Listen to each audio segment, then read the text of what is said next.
Amagnerat ike tesolderat igmerut.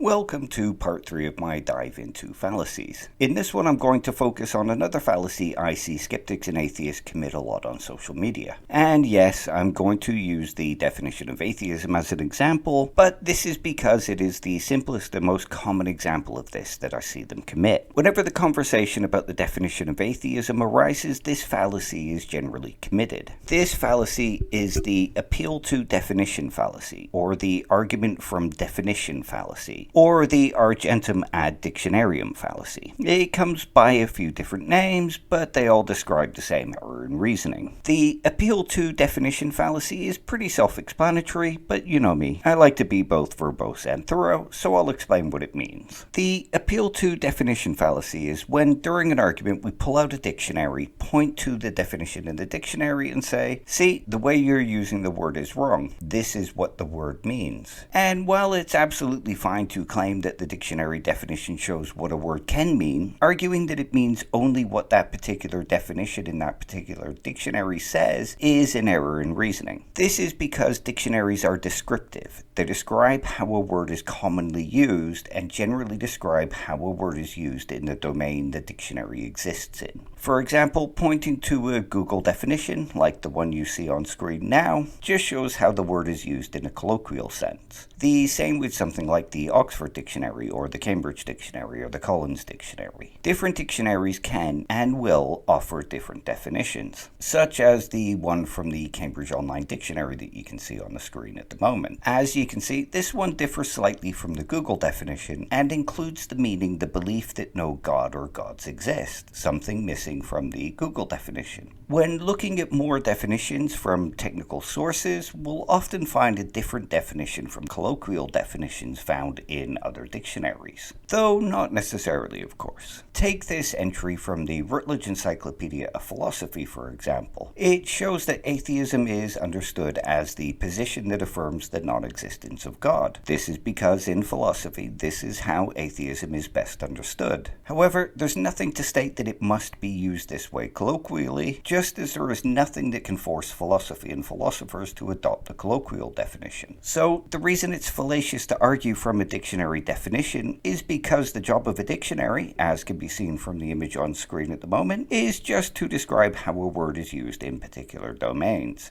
Its job is not to define how a word must be used by everybody. As its job is to describe and not prescribe, pointing to a dictionary definition does not guarantee the truth of a conclusion that argues that a word must mean a particular thing because one dictionary says so, or even several dictionaries say so.